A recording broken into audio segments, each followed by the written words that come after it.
कौन से स्टॉक के बारे में? एनबीसीसी। ओके।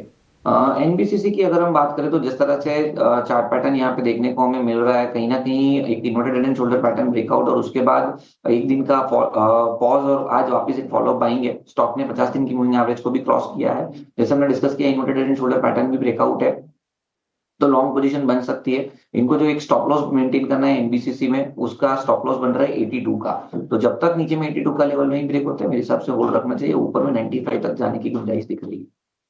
मेरे अगले दर्शक हैं, यूट्यूब पर सवाल पूछा है, आईओसी पर राय जानना चाहते हैं। 140 की इनकी बाइंग है, एक साल का नजरिया लेकर चल रहे हैं। किरण जी, आईओसी 140 1 ईयर का व्यू है इनका।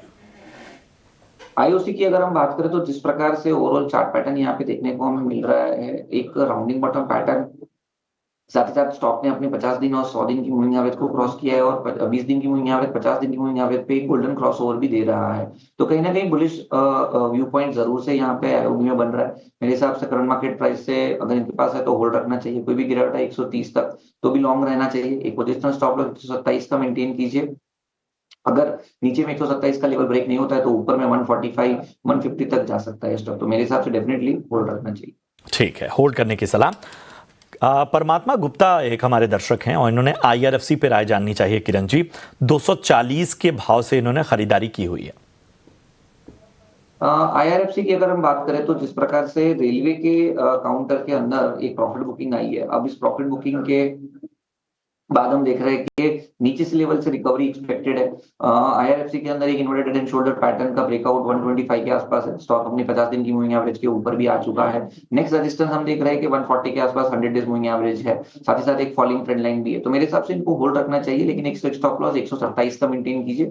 127 के स्टॉप लॉस के साथ आप होल्ड रखिए। ऊपर में 140 क्रॉस होते ही 156 तक की रैली आप आईआरएफसी में एक्सपेक्ट कर सकते हैं।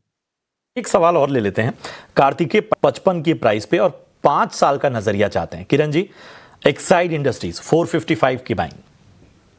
एक्साइड इंडस्ट्री की अगर हम बात करें तो ओवरऑल जिस प्रकार से चार्ट पैटर्न यहाँ पे देखने को मिल रहा है, एक flat rounding bottom pattern intraday के अंदर देखने को मिल रहा है। डेली चार्ट के ऊपर एक फॉलिंग वेज पैटर्न ब्रेकआउट देखने को मिल रहा है। 50 दिन की मूविंग एवरेज के भी ऊपर स्टॉक आया है। एक 50% के करेक्शन के बाद का ये ब्रेकआउट है। तो मेरे हिसाब से डेफिनेटली यहाँ पे लॉन्ग पोजीशन करनी चाहिए। 360 365 के बीच में आप लॉन्ग कीजिए। ओवरऑल स्टॉप लॉस 340 के नीचे का रखिए और ऊपर में वापस ये स्टॉक 480 450 तक जा सकता है। तो डेफिनेटली मेरे हिसाब से एक साइड लॉन्ग करना चाहिए। और 50 480 तक के लेवल्स आने वाले वक्त में नजर आ सकते हैं। इतने ही सवालों को आज हम चर्चा